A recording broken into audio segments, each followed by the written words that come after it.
Soundstripe.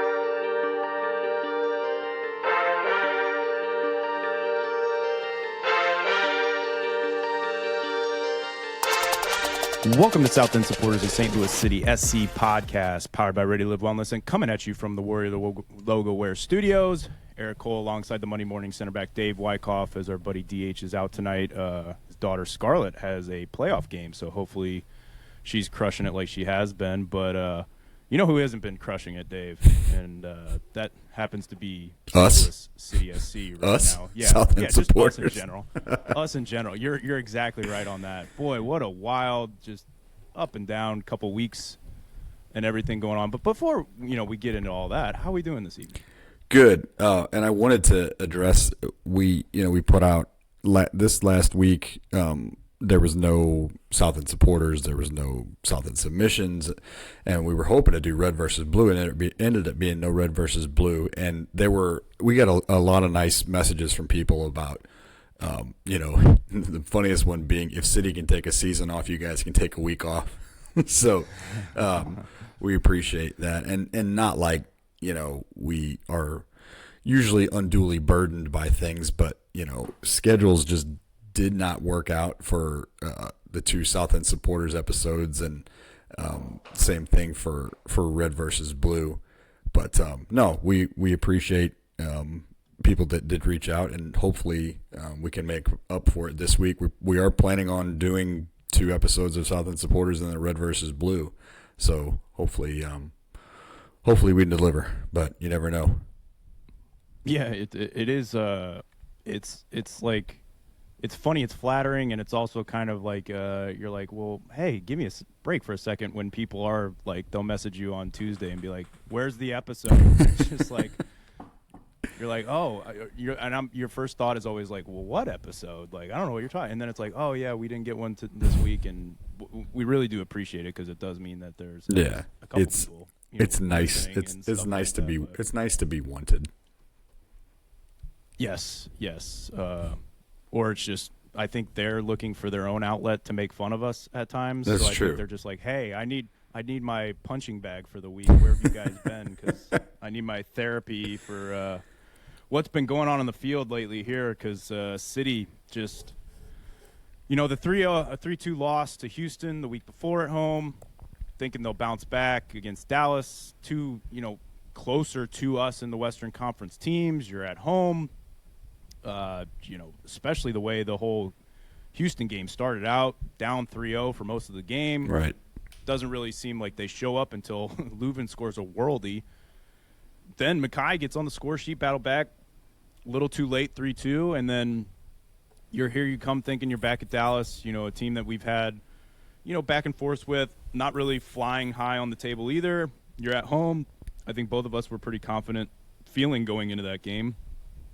And then, especially how things play out, Dallas picks up an early, red card, straight in on goal. And I'm sitting there thinking, like, okay, that's not Pice. So this is meaning if Pice isn't coming in, they're going down to their third string goalie here. So, like, we got 70-plus minutes. They're down a man. Let's do this. And then, Celio scores a worldie. And you're like, that's what we need. Here we go, boys. And then I think I saw somebody made a comment or something that it's sad now that even with 70 minutes playing up a man, you still sit there and think, how is this going to still make me mad at the end of the night? And you brought up something that is really just stuck in my head. And I'm sure I've heard it before, but it hasn't really, I guess, had as much weight as it has this year. And you said it a couple weeks ago. Good teams find ways to win no matter what. And bad teams find ways to lose no matter what. And it really felt like, especially the game in Dallas, you're exactly right on that statement there. Yeah, it was. I was almost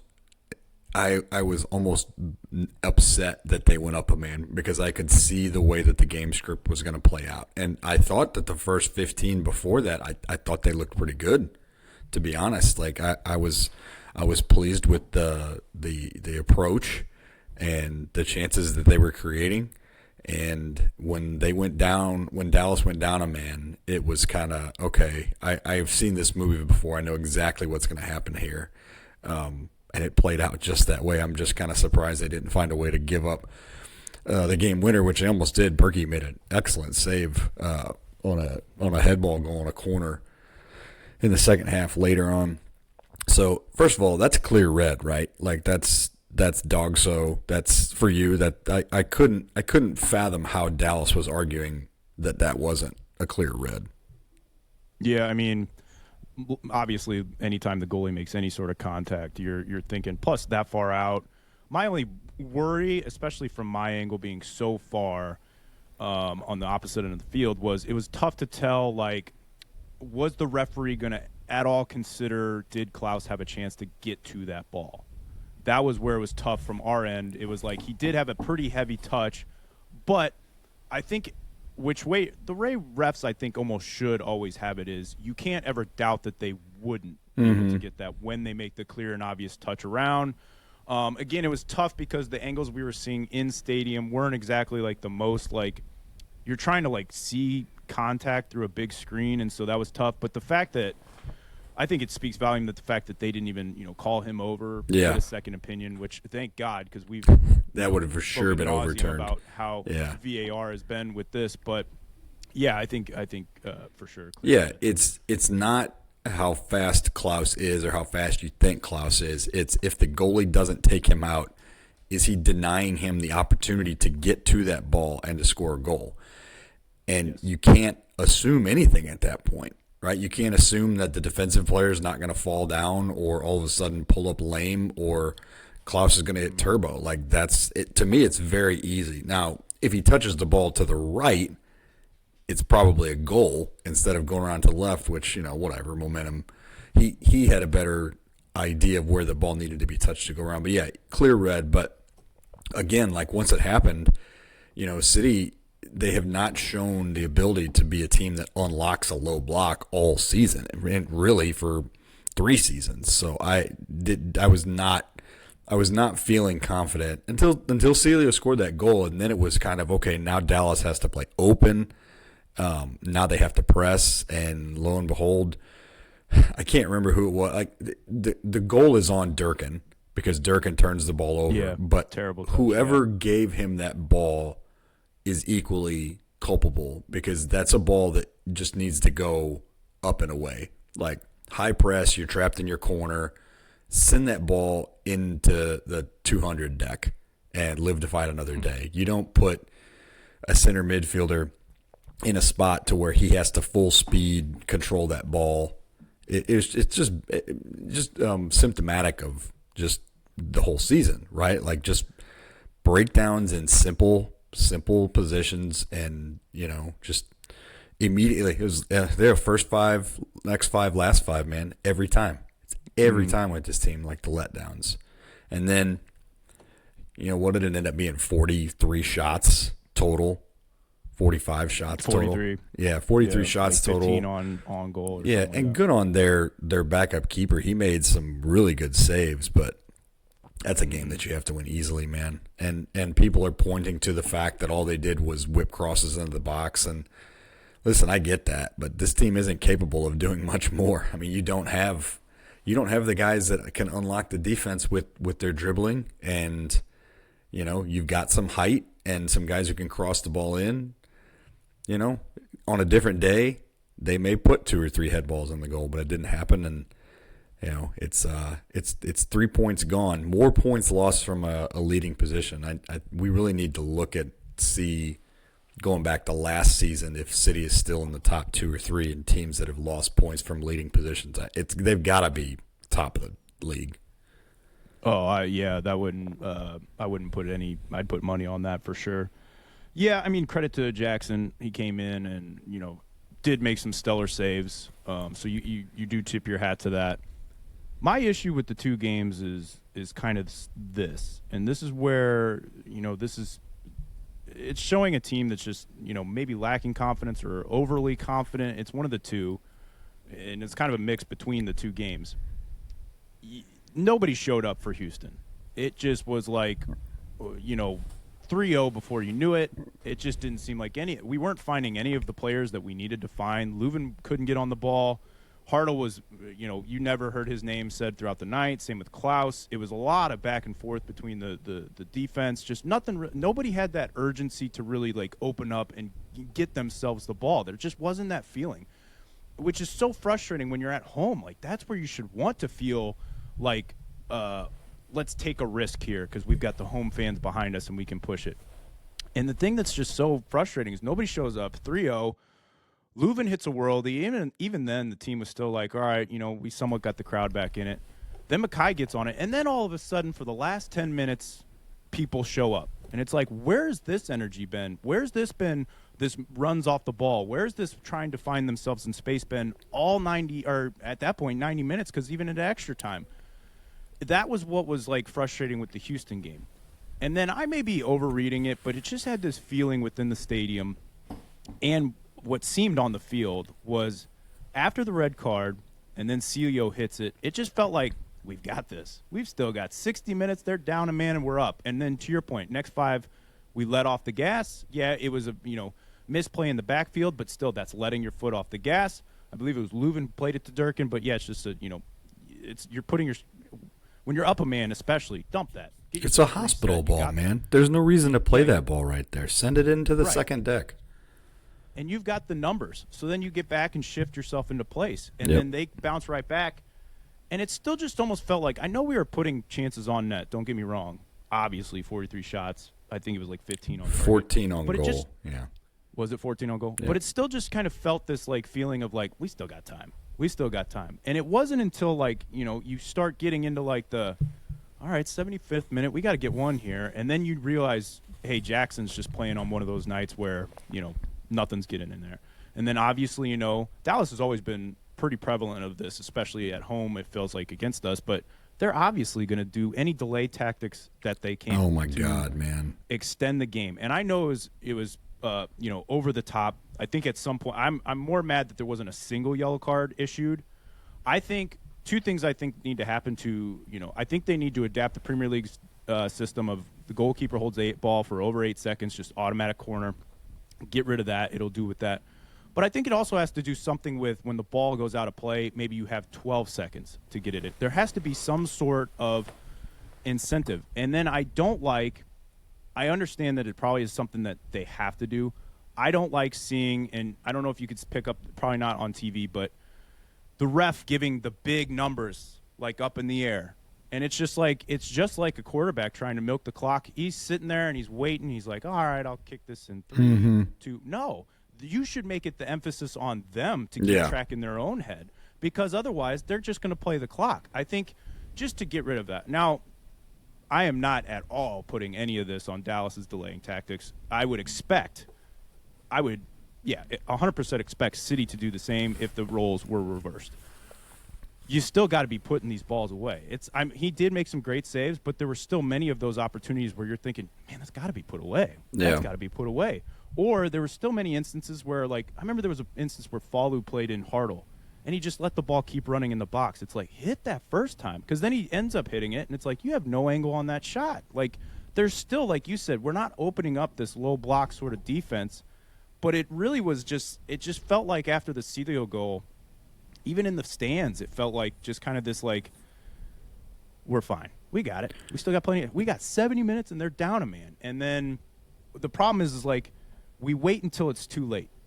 Houston, we waited until, like, oh, we got a goal. We got some life. No, you should have had that emphasis the entire game, no matter where you were at on the scoreboard. And then with Dallas, it's why are we waiting until it's panic time to start just keeping it in? And last thing that I'll say that we appreciate it. We do appreciate it as fans. I don't need every time there's a free kick, anything on the side of the field, I don't need you to applaud me. Get the ball, get to the corner, and put it in. Because it's every time. And I appreciate it. I know you're trying to do best. Win the damn game. I don't need you to clap at me. I don't care what you do.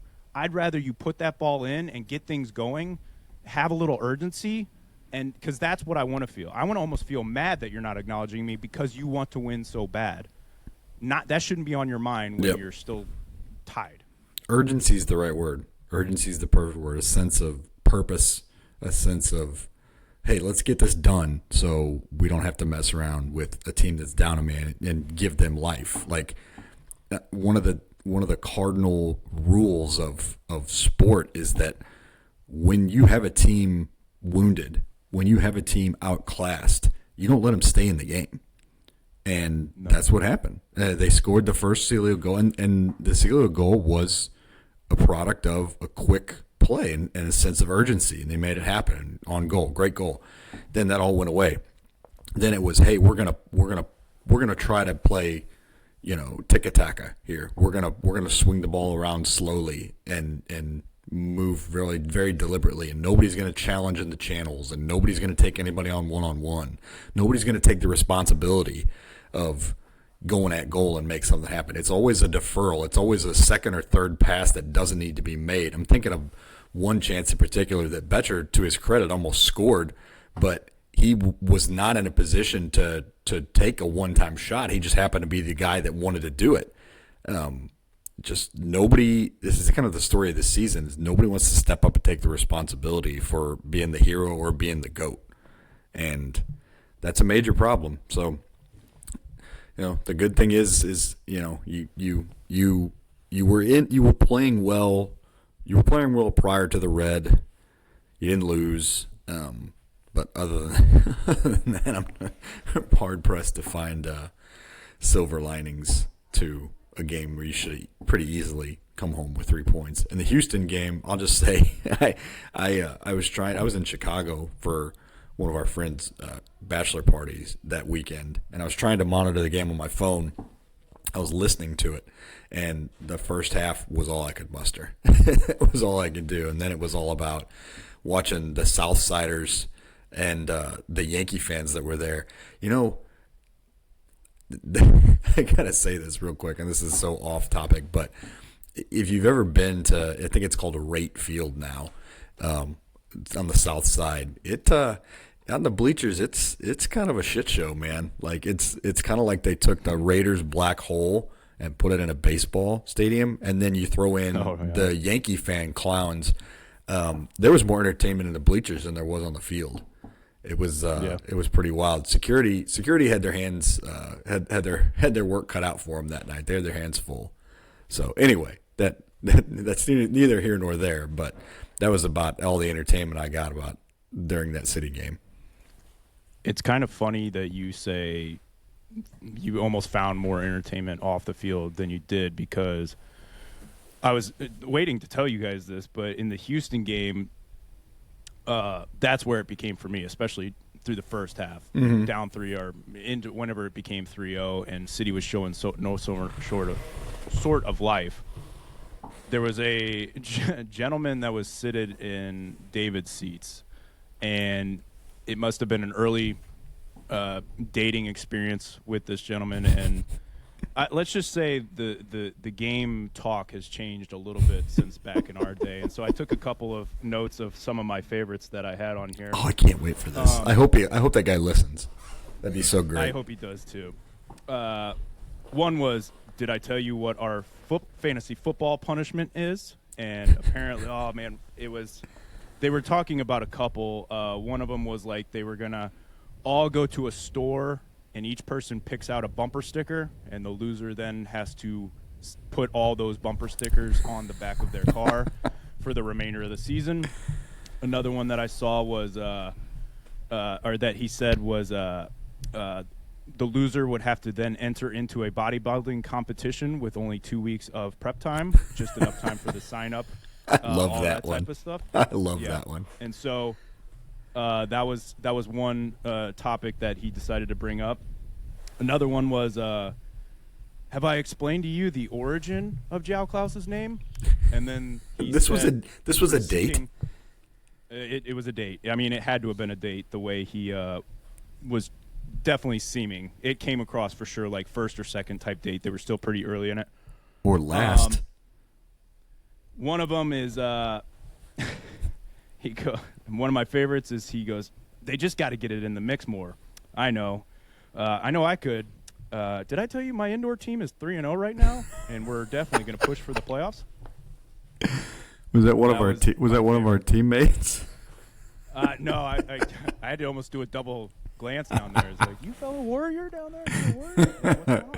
No, the Warriors And the Warriors took this session off, so it couldn't have been one of them. Yeah, that's right. And then I think the one that I saved for last, and I don't know if it was him or the gentleman behind me, but this just kind of summed up how that night was going. He said, "God, that spicy tuna roll is coming back to haunt me." and sir, That's so we were all good. very aware. We were all very aware prior to that statement. Oh, that no. that spicy tuna roll was coming back to haunt you. Oh So, no.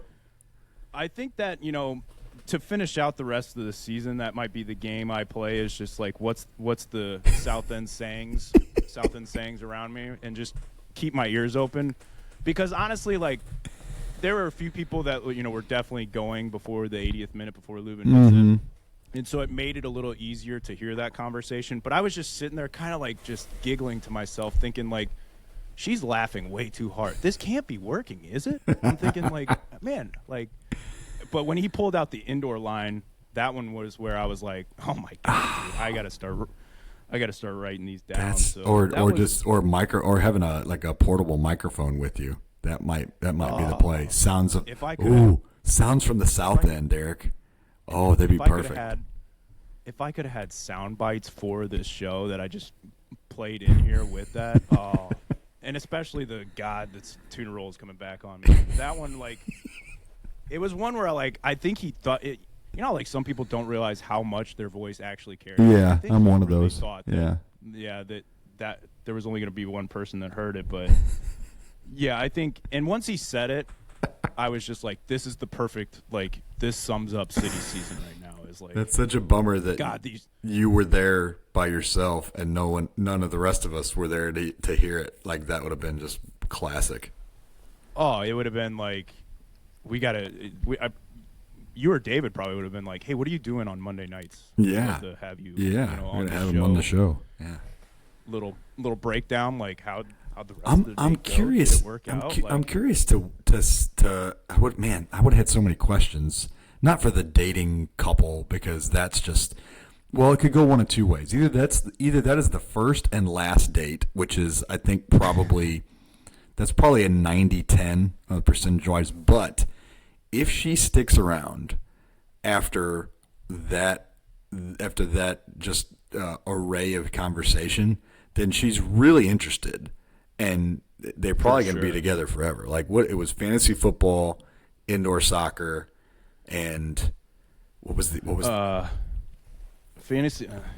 Yeah, he said his fantasy football punishment, his indoor soccer, the origin of João Klaus's name, breaking it down as to why he could have nationality dualship for Brazil or Germany or wherever else he said threw in there. Like, I mean, he was breaking it. He was like, João, German, and then like going in, or Klaus, German. Like real this, into break it. down. Yeah. Yeah, like he, almost as if he had these like notes written on his wrist. He might have. Every He time might have went had. to reach for Yeah. his drink. He was just like, yeah. He may have. Well, good luck to him. I hope they enjoyed the rest of their date. I hope they have another one. You said that was the Houston game?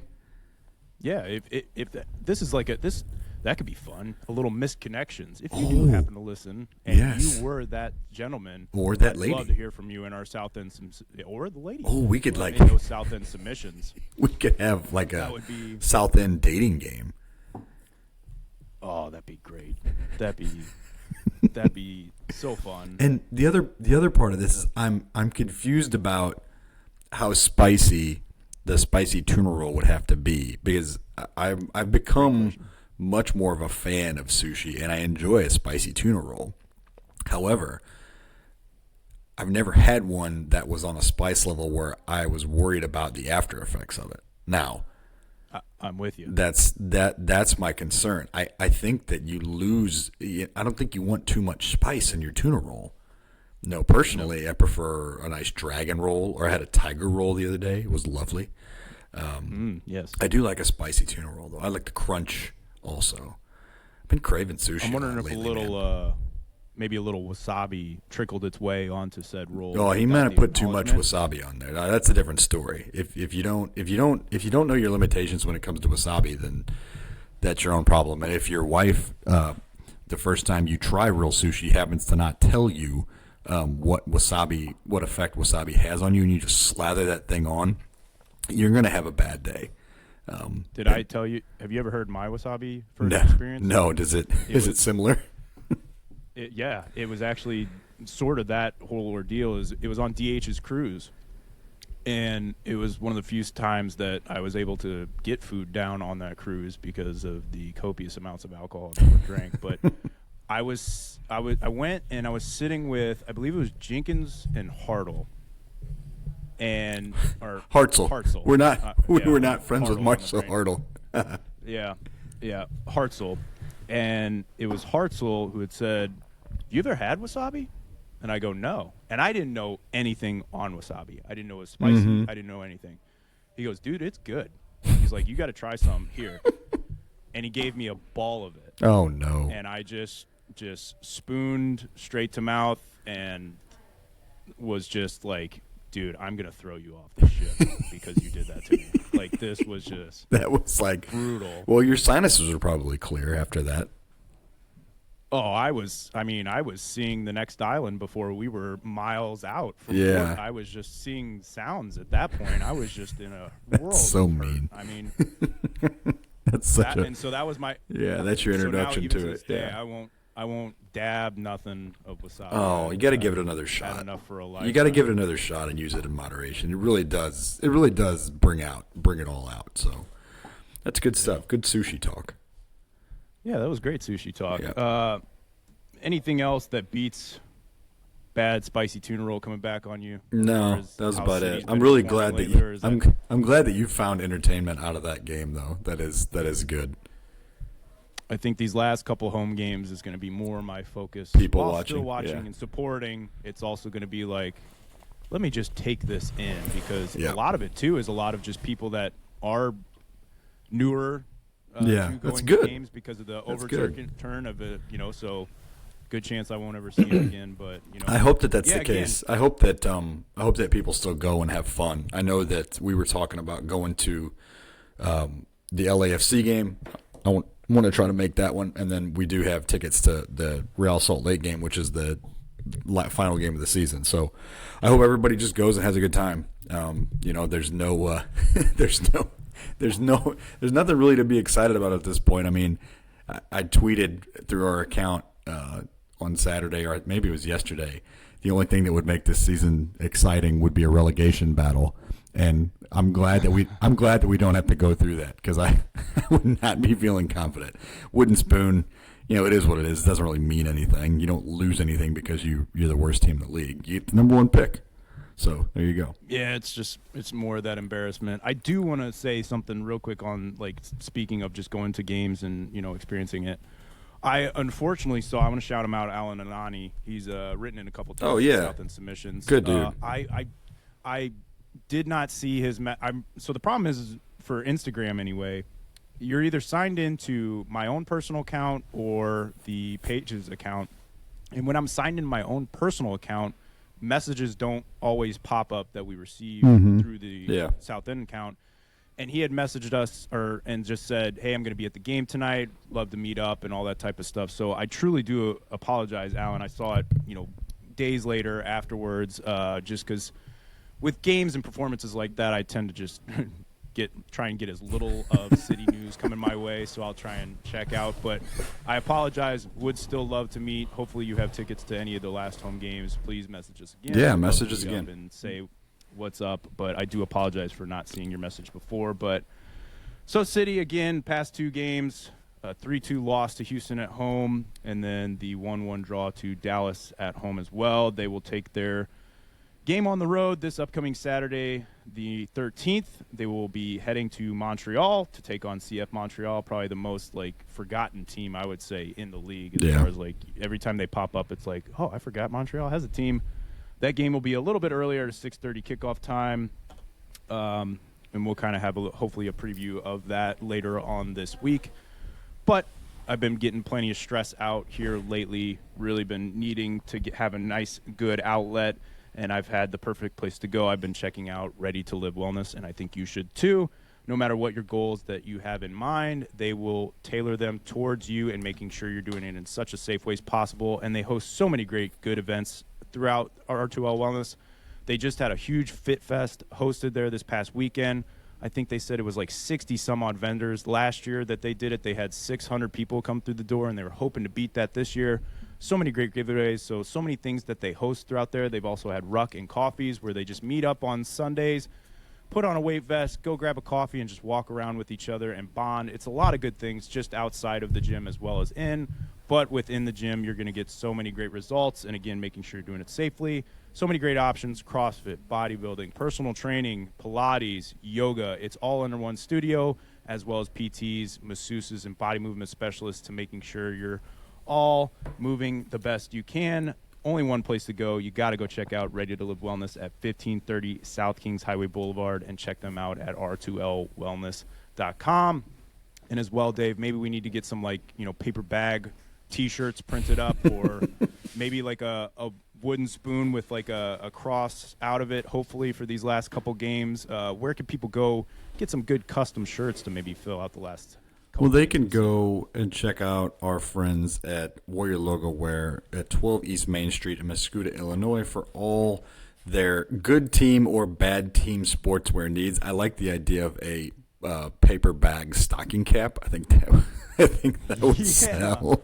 That would be awesome. In city That would be colors. awesome. That would be great. But Like that one dude has the toasted ravioli hat. We have the paper the bag. paper bag. Hat, anything. Yeah, that'd be cool.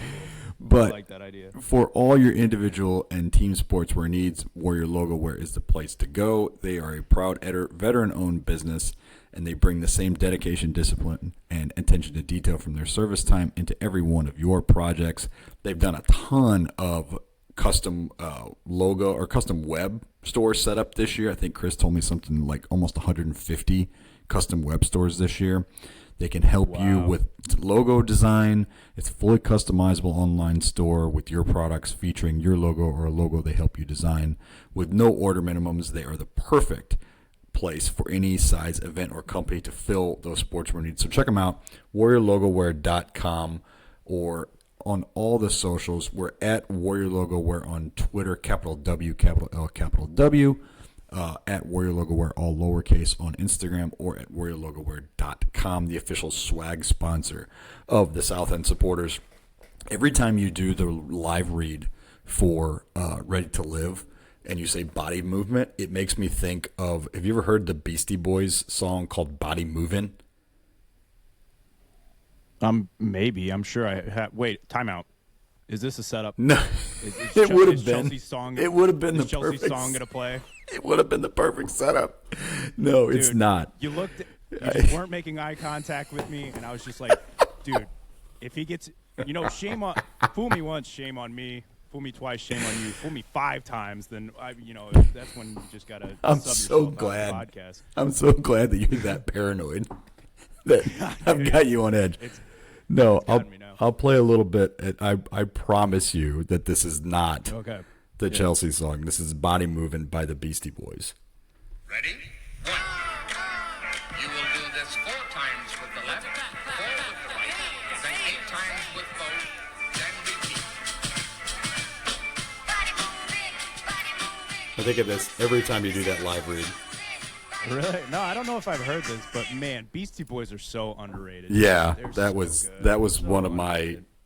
my and they're a little bit they predate us a little bit, but yeah, they're just classic. And I think it's one of those groups that you either loved or you absolutely hated.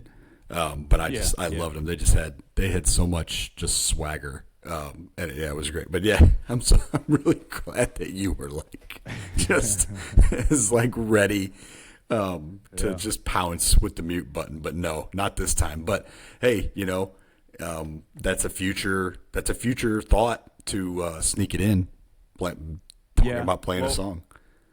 What really opened my eyes was it was a couple SES episodes ago when we were talking about villains. And you pulled that one out of your, like, you know what else? I forgot about one more villain before we send off tonight, and it's the most villainous thing that you could ever do. And you just reeled me in so good. I'm running through my head like, what villain could he be talking about? Here it comes, and then bam, and I was like, that Got him. is villain of all. So now I just feel like if I see you ever say like, let me just play a little snippet here, I'm just like, no, I got to be ready for it. Man, But that's no, I do. PTSD Beastie Boys is is one what of those that is. bands. Like, just even when you just like played that, you can't help but not like Bob. Yeah. You just gotta like, you just always feel good on that. Yeah, So. for sure. Last thing we'll have for tonight is some Elite news and notes. That's brought to you by Elite FT. Go check them out at 101 The Game Drive in Glen Carbon, Illinois, as well as EliteFT.com. Dave, tell the people about Elite FT. Well, if they don't already know, then they should. But Elite FT is the premier youth sports training program in the Metro East, and it's been that way since 2002 when they were training your boy to get a scholarship. But they have grown so much since the time when it was just Justin and a bag of soccer balls and a couple of wide-eyed teenagers is all they were doing back then, Eric. At this point, they've got Bosco's Buddies, which is the younger kids, the 2 and 3 year olds. They've got team training, all the rest of the ages. You do speed and agility training, private team training, all that good stuff. All with the same mission of providing a safe, educational, challenging, and fun environment where coaches can instruct and challenge athletes, helping them become confident, disciplined, and elite. And they've been doing it for over 20 years, man. So check them out, 101 The Game Drive, all the socials, Elite FT Soccer. They bring you this week's news and notes on the back post. Eric, you had the line on a couple of city pieces of news, and then one that I think we may have manifested your last piece of news with our villain segment. Like, it just had to happen. It was too perfect. Yeah, you're right. First off, if you don't know now, you should. Speaking of that, if that's not in a Beastie Boys song somewhere, it should be, because just the way you delivered and everything, I was like, is he just saying another Beastie Boys lyrics? I don't know, but yeah. Next, we'll go on to some Elite news and notes. Just a couple of things, more so some call-ups, a little bit of transfer news as well that came out today. So this call-up is actually done, but I know maybe people were wondering where maybe Mekhi Joyner was this past game. He was actually called up to the U20's USA camp, and so he was there from the 1st through the 9th, it looks like. Again, you know, it's always great, and especially with Mekhi, I think he's definitely earned this exposure and this kind of acknowledgement from the national team. So we always say it's great for them to go get experience. It's great for them to go get an outside coaching experience that they can bring back to the club. But it's just awesome to see that he's getting that sort of recognition, as well as Song Bin-jeon, who wasn't there this past week either. He was called up to South Korea's international squad, and I believe he got 10 minutes against the U.S. So I think he got a little bit of minutes in there in the USA game. I didn't get to watch that game, but I think he got a couple minutes. He will also feature, let's see, it looks like against Mexico in Nashville on September 9th. So a little bit of international experience, which is great for him.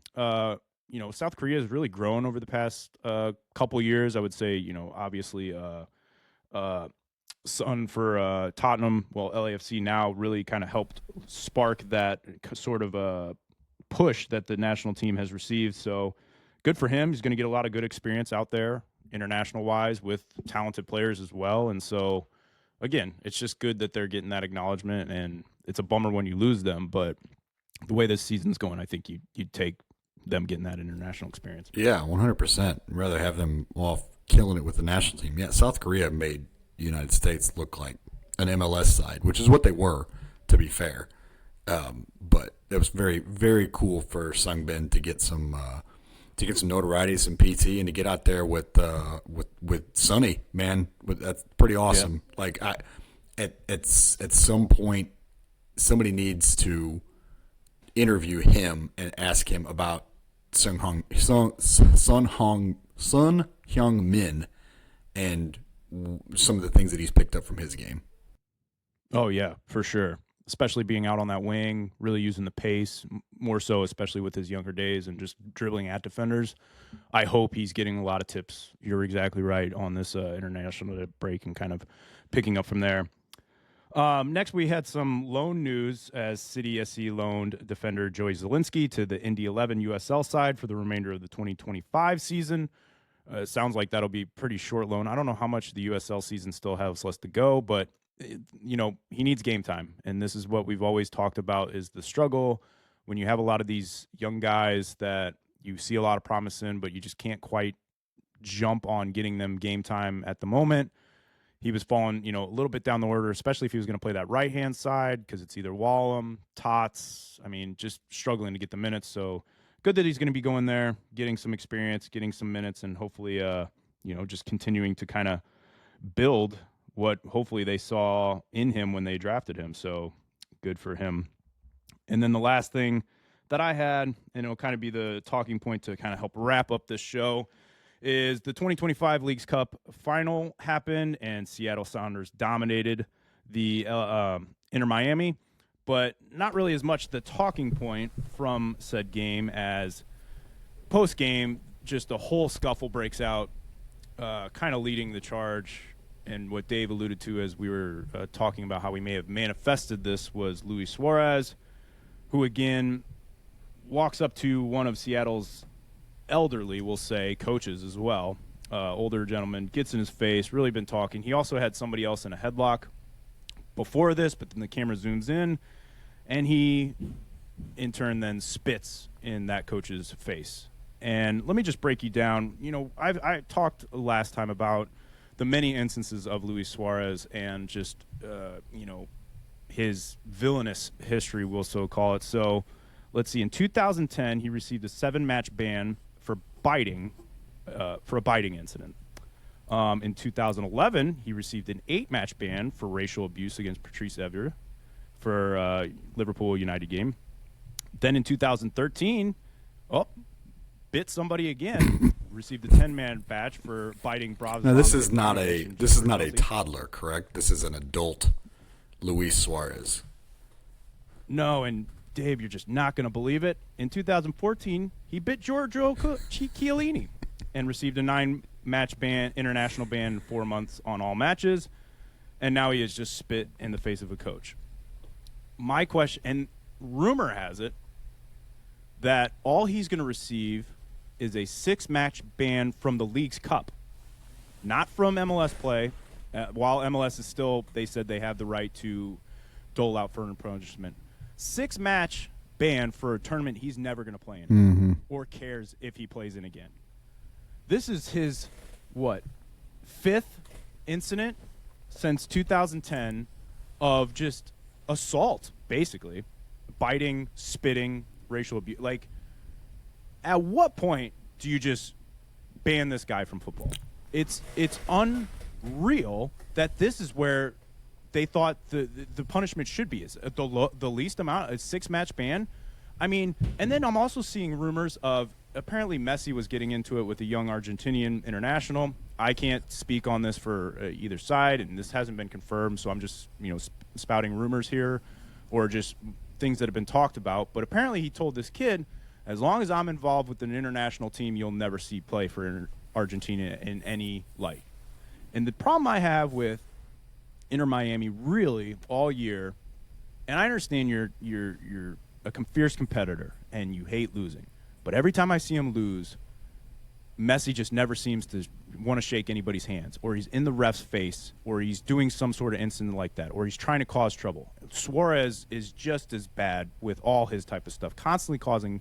Like, at what point do these suspensions? I know the league is scared to do anything towards Inter Miami for some reason because they don't want to hurt their little golden goose. But you're making a joke of the league by allowing this type of stuff to just continue because you don't want to hurt some feelings for the boys in pink.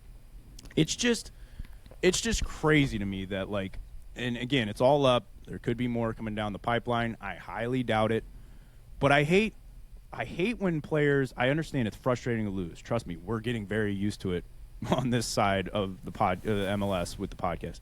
But I even noticed it on the weekend, and we may get into this on Reddit Blue as well.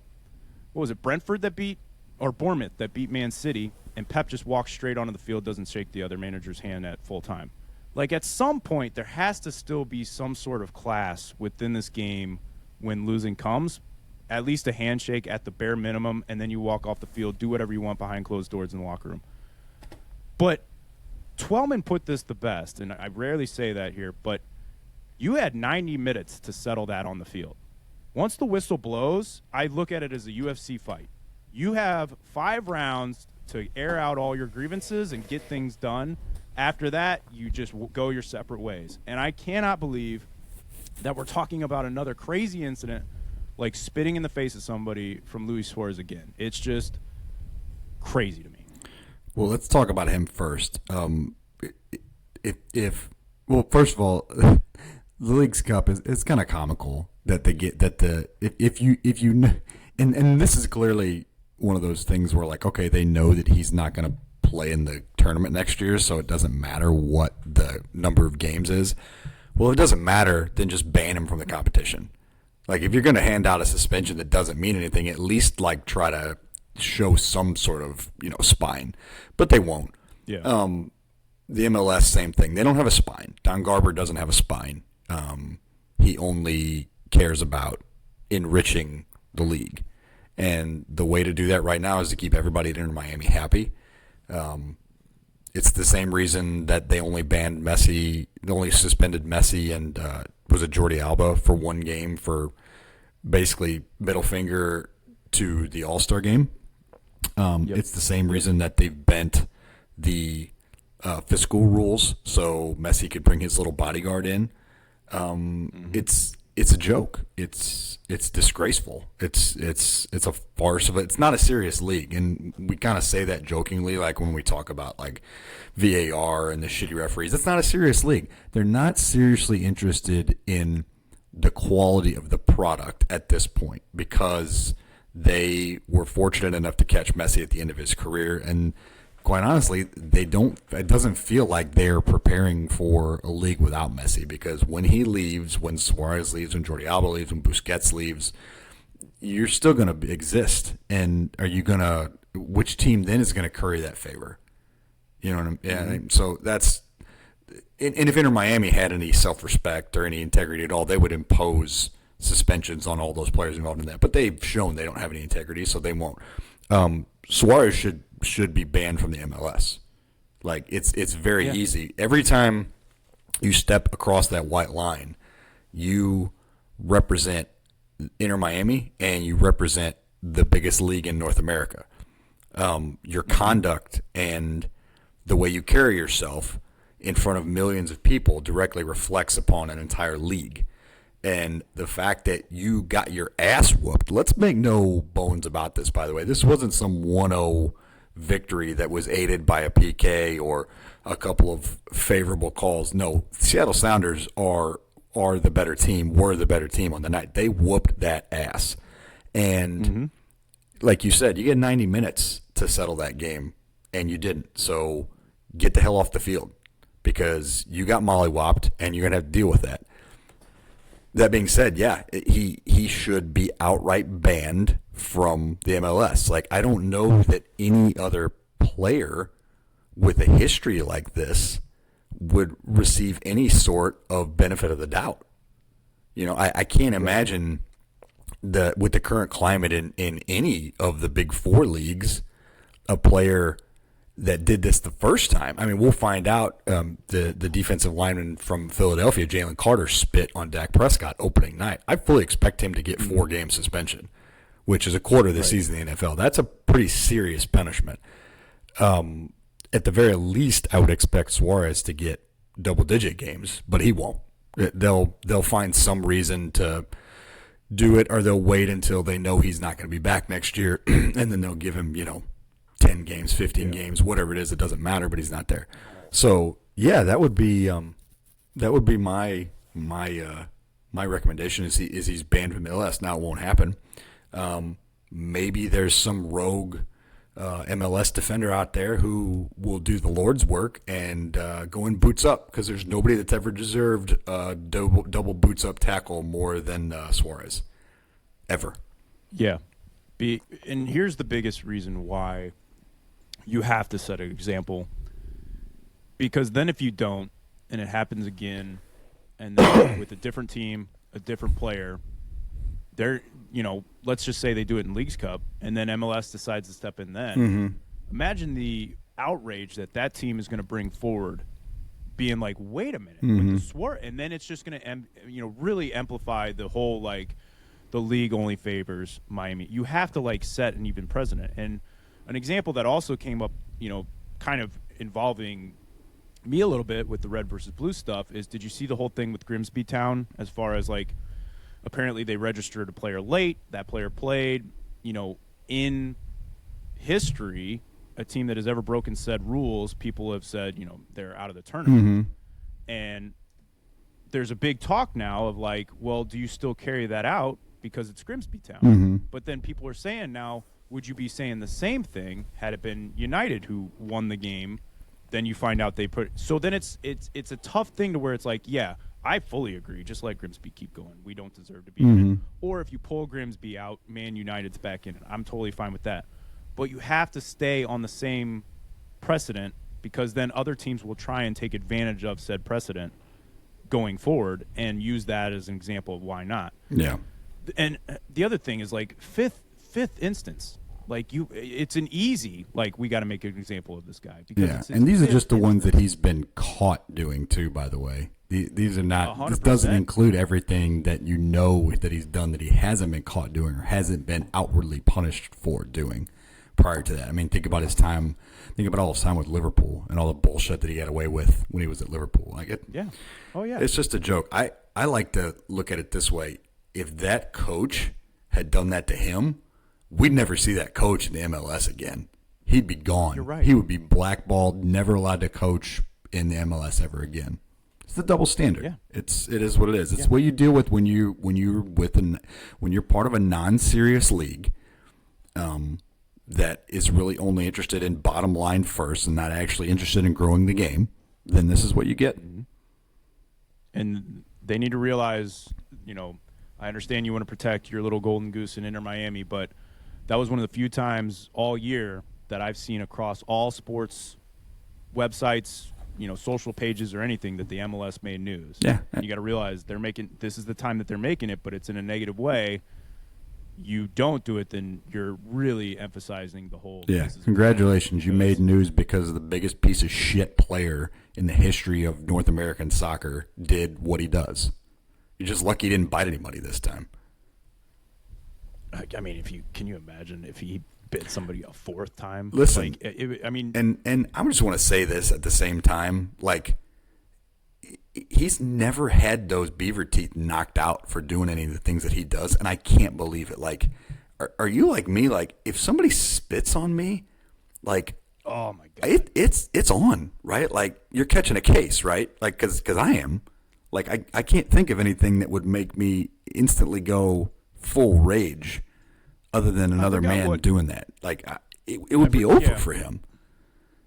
I forgot what instance it was. It was years ago, and it was a sporting instance where somebody spit on somebody else. And they brought it up then. They were like, is there a more disrespectful thing you could do to somebody? Like, it's almost like man to man, if we fight and we hash it out and do all that, like that's just but that's exactly just like as far as the pure low disrespect that you could ever do to somebody is to spit on. Like, this is why we still need players in the league like your guy Roy Keane.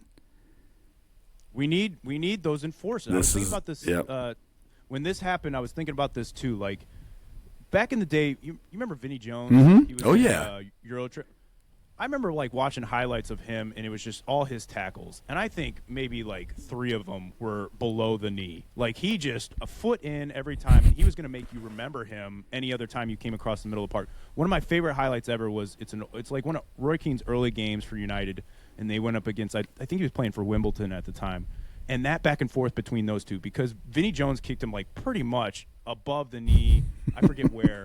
And the ref comes over, and Keane's just like, just let it play. And I'm thinking, let it play. Like, he was up for it. Let it play. There's no you're right. Like, if that happened to anybody on Vinny Jones's team or Keane's team oh, back my God. in the day, Cantona? Suarez, can you imagine Cantona, what he would do to Suarez?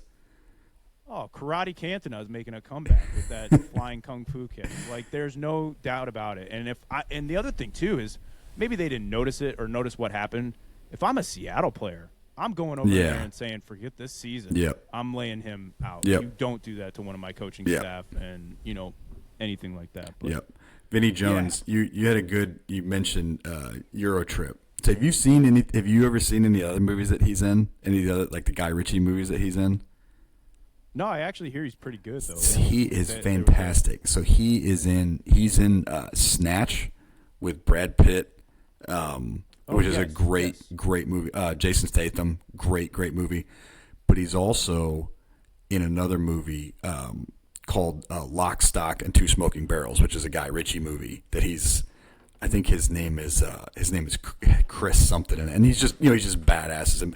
In Snatch, his character is Bullet Tooth Tony, and it's a really good one. So yeah, if you haven't checked out Vinnie Jones in those two movies, it's basically the same character, just this badass enforcer, kind of like he was on the field. So perfect. There you go. No, I'll definitely check those out. I saw it was an article a while ago where he was like voted the best sports star turned actor. He's a good one. He was like the greatest one, which is really funny because the first time I saw Euro Trip, I didn't realize he was a football player. No, I didn't either. I had no idea. It was like Vinnie Jones highlights, and I'm like, highlights? Yeah. What are we talking about? That's what I thought. I'd always thought he was just a hooligan. That makes sense.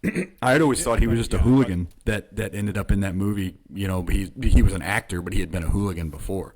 But right. Yeah, absolutely. Yeah. That's good to say. Bullet Tooth Tony, man. That's my favorite Vinnie Jones character. What a name. But we'll end on that note, a disgusting note, but that's what that player is. So we'll just leave it at that. We'll have our STL Kalachi preview hopefully coming up later this week, where we will preview CF Montreal, as City will take them on this upcoming Saturday the 13th. Again, 6:30 kickoff time. We'll have our STL Kalachi preview, as well as our Felix's Pizza Pub South End submissions. And so we want to thank all our sponsors of the show, including our title sponsors, R2L Wellness. Check them out at 1530 South Kings Highway Boulevard and online at R2L Wellness, as well as our studio sponsor, Warrior Logo Wear. Go get that swag at 12 East Main Street in Mascoutah, Illinois. And then we had those elite news and notes from Elite FT. Check them out at eliteft.com and all their socials. As we said, we'll have our preview coming up later this week, brought to you by STL Kalachi. Go check them out at 1530 South Kirkwood Road in St. Louis. And Dave, I think you texted us earlier. It's they have a deal going on right now. That may have just been the Edwardsville location, but I did get half price kolaches today after 1:30. So that was a really strong lunch. That's strong. Kate, what you go with. Can I got to play you this line, this Bullet Tooth Tony line. You're going to absolutely love it. You know what I'm talking about? No. And we got Felix Pizza Pub. He didn't fall for it that time. They'll have those South End. Dude, you were looking off camera too much. You're looking off camera too much. We'll have those great South End submissions where Dave will probably end up tricking me at one of these points. But those are, of course, brought to you by Felix's Pizza Pub. If you want to check out a good place to watch the game this upcoming weekend, they are an official City on Tap bar at 6401 Clayton Avenue in Dogtown. Make sure you're following us on all our socials. On Instagram, we're South End Supporters. Our Twitter and our Reddit is _SCS_podcast STL. And then make sure you're following us on our Facebook page and our YouTube to keep up with all things South End Supporters. So and one last thing I do want to add. I want to shout it. Yeah, I saw it, but I was getting it ready. I do want to say a very, very happy birthday to my little girl, Lakeland June. Today she is turning 2, and we will not ruin it by that music, so I'll keep him on mute for that. But we do appreciate you listening to the show. So for myself, Eric Cole, for the Monday Morning Center Back, Dave Wyckoff, and for our buddy DH, who's out tonight, you've been listening to South End Supporters. We'll see you next week, and until then, let's go City.